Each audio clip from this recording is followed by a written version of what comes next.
Indonesia, sebagai negara kepulauan terbesar dengan wilayah perairan yang luas, dianugerahi kekayaan hasil laut yang melimpah.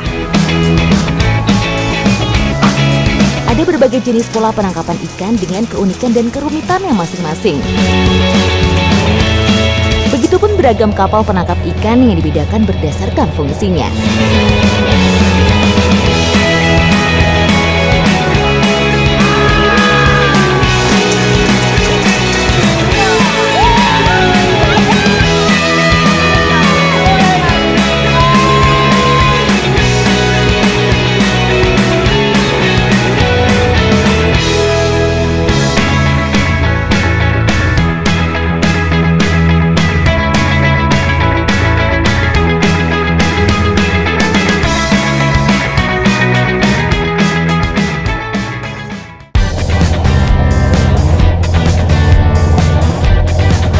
Petualangan dimulai dengan perburuan cakalang di perairan Sulawesi bagian utara.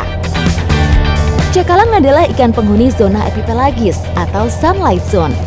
Zona ini adalah kawasan di mana cahaya matahari masih dapat menjangkau di kedalaman 200 meter dari permukaan.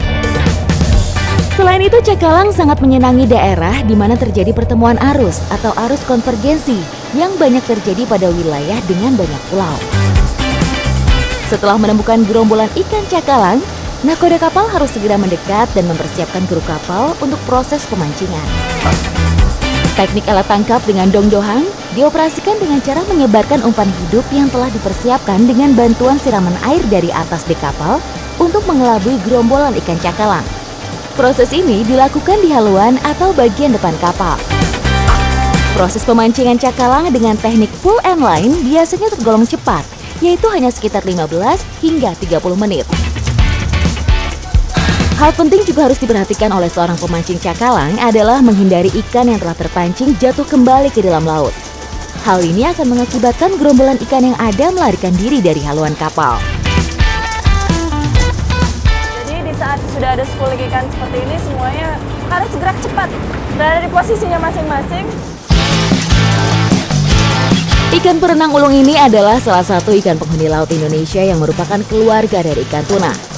Sesuai dengan posisi geografis Indonesia yang terletak di antara Samudra Pasifik dan Samudra Hindia, maka ikan cakalang di perairan Indonesia diduga sebagian besar berasal dari Samudra Pasifik, sedangkan di kawasan barat Indonesia berasal dari Samudra Hindia. Ini memang sukses tidaknya mancing itu tergantung banyak faktor ya Pak. Musim, cuaca, pengaruh kuat angin atau tidak. Tapi kalau misalnya kita bicara tentang hasil, rata-rata kapal Madumiku ini bisa mengumpulkan satu kali melaut berapa ton? Sampai 5 ton. 5 tonan ya. Nah 5 ton itu sebenarnya bukan angka yang besar-besar amat gitu kalau misalnya takut overfishing, karena ini masih sustainable. Jadi jangan khawatir sebenarnya, karena ini juga padat karya. Lihat, 5 ton bagi berapa orang? ABK saja total 21 total ABK-nya. Jadi memang ini nggak ada apa-apanya kalau dibandingkan kapal-kapal di luar negeri sana cara tangkapnya.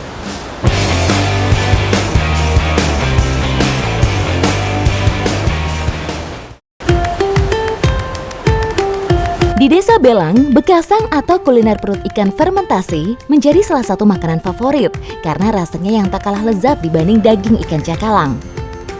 Untuk mengolah bekasang ternyata tidak terlalu sulit. Setelah dicuci hingga benar-benar bersih, kemudian jeroan ikan cakalang dipanaskan di dalam sebuah wajan tanpa minyak goreng ataupun air. Karena pada saat proses pemanasan, biasanya bagian dinding perut cakalang akan mengeluarkan cairan sendiri.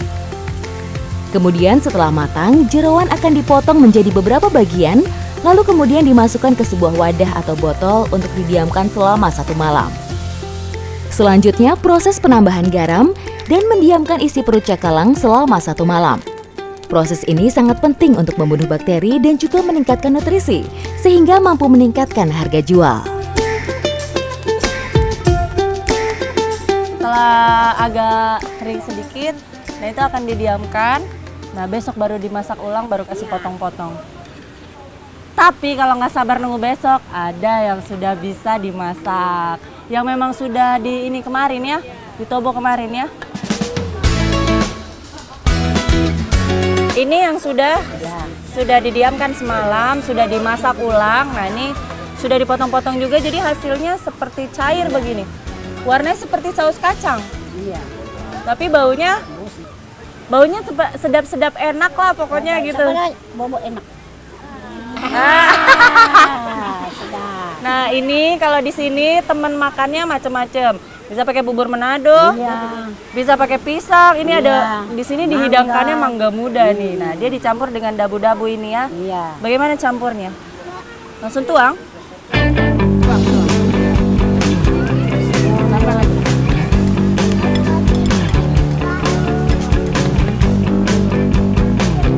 Ini memang orang-orang di Minahasa ini selalu terbiasa makan apa-apa pedis dengan cabai.